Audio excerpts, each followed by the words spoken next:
रचना पाया उभारिले देवालया.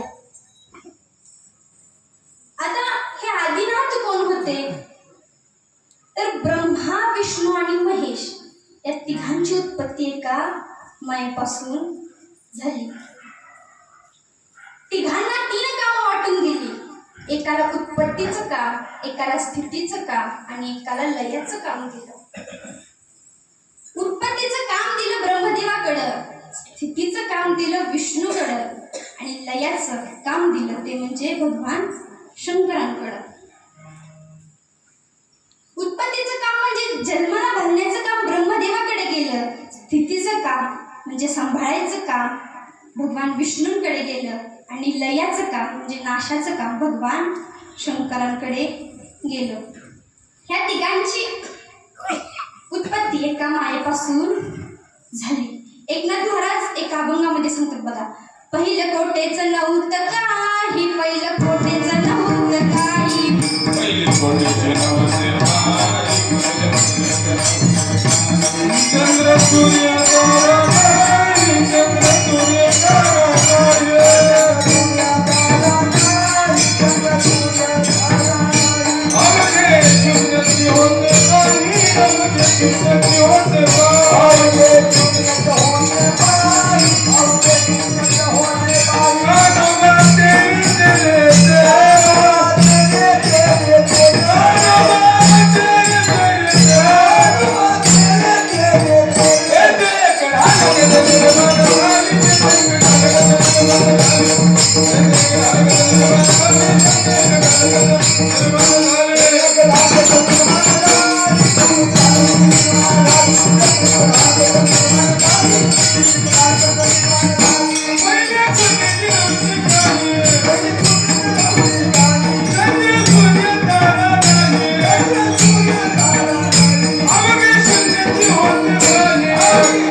विठ्ठल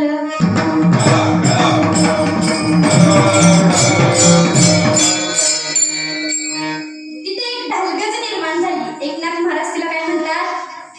ढालगज. कारण ढालगज हा ही वृत्ती आहे. ढालगज ही शिवी नाही, ढालगज ही शिवी यांची आहे म्हणता का नाही? ढालगज ही शिवी नाही, ढालगज ही वृत्ती आहे पण तुम्ही शिवी म्हणता. बघा एकनाथ महाराज तिला ढालगज म्हणतात कारण ढालगज कोणाला म्हणायचं? तिला सांगितलं अगं बाई ते करू नको तरी ती करणार. तिला काय म्हणायचं? अगं बाई तू करू नको तरी पण करणार. तिला ढालगज म्हणायचं. एकनाथ महाराज तिला ढालगज म्हणतात.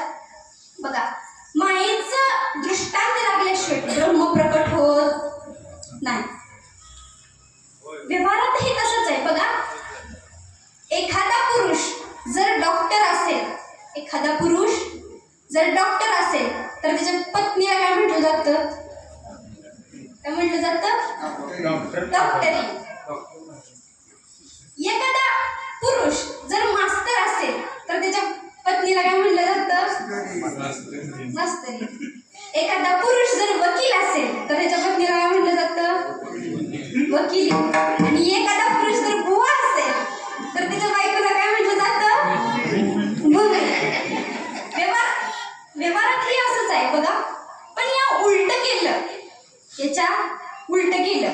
जर एखादी स्त्री वकील असेल तर तिच्या पतीला म्हणायचं झालं तरी काय म्हणायला लागतं? वकिलीचा नवरा. तसंच मायेचं दृष्टांत लागल्याशिवाय ब्रह्म प्रकट होत नाही. बरं ते किती ढालगज आहे ऐकायचंय का तुम्हाला? ज्ञानोबराय सांगतात बघा, पती जन्मला माझे उदरी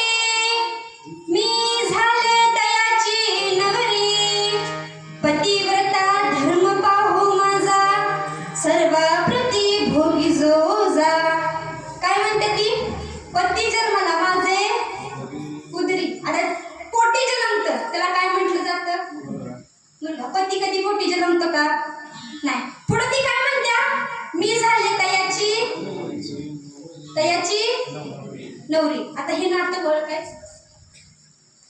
येते का ओळखाय? बर, हे जाऊ द्या, व्यवहारातलं नातं ओळखाय येते का बघा. 2 जण रस्त्यावरून निघाले होते, एक स्त्री आणि एक पुरुष. तिसरा आला आणि तिसऱ्यानं त्याला विचारलं, ही तुझ्यासोबत चालणारी तुझी कोण? तेव्हा तिला सांगितलं, हिचा सासरा माझ्या सासऱ्याचा बाप आहे. मग ही नातं कुठलं?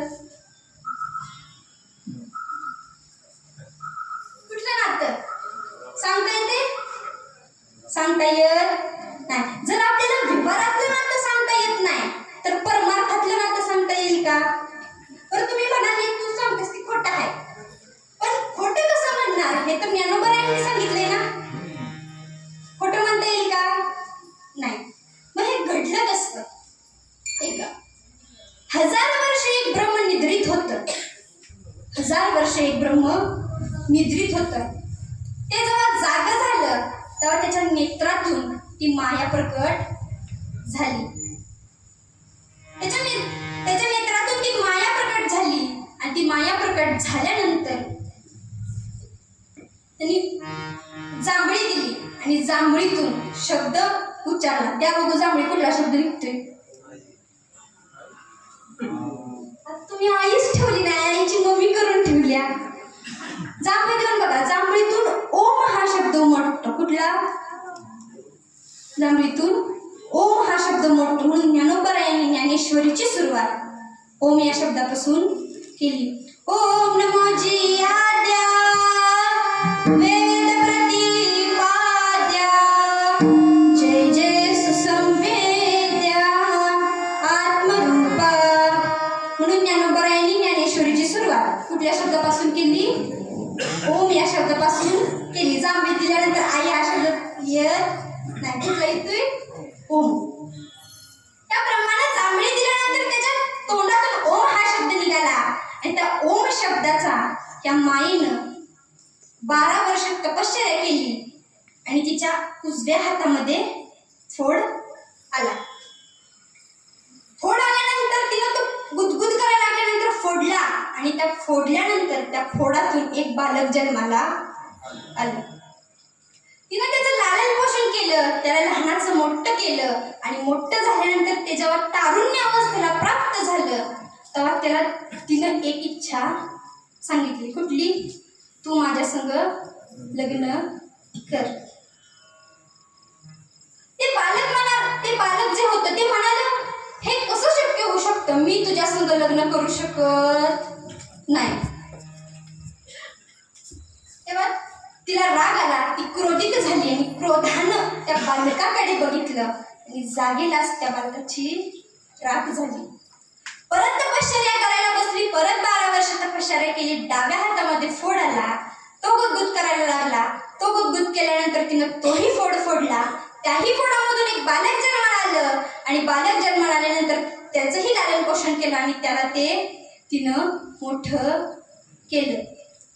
ते मोठं झाल्याच्या नंतर त्यालाही तिने इच्छा सांगितली की माझी इच्छा आहे की तू माझ्या संग लग्न कर. नाही म्हणू नको, तुझ्या आधी एक जन्माला आलं होतं, त्यानंही नाही म्हणलं. त्याची राग केल्या. तुला जर तुझ्या आयुष्याची राग करायची नसली तरी तू तुझा निर्णय लवकर मला सांग.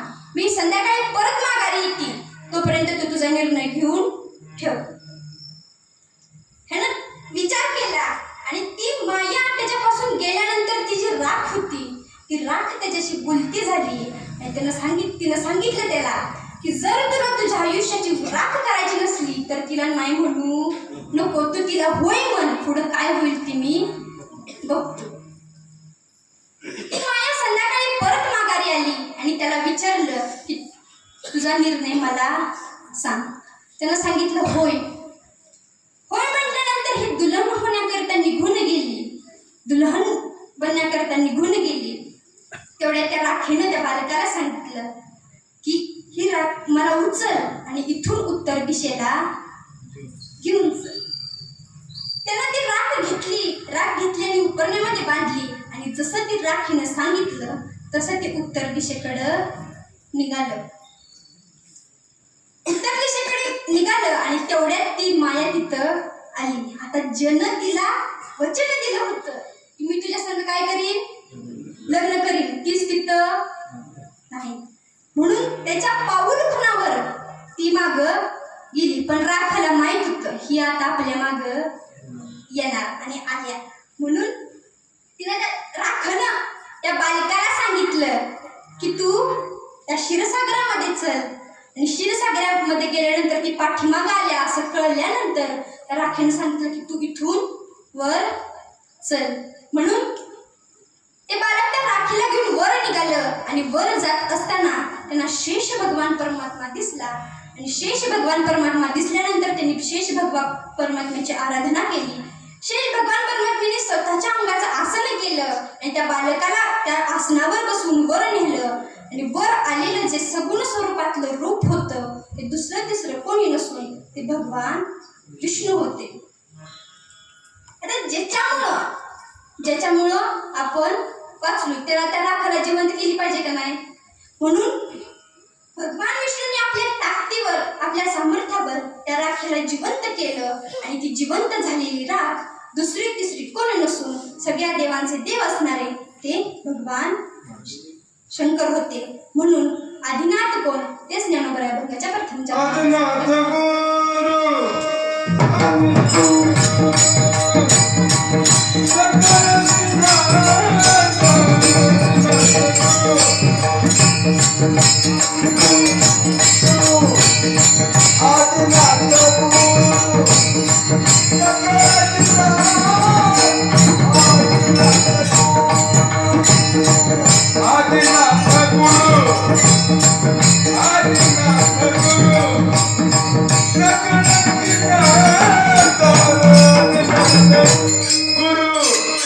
Adinath Guru.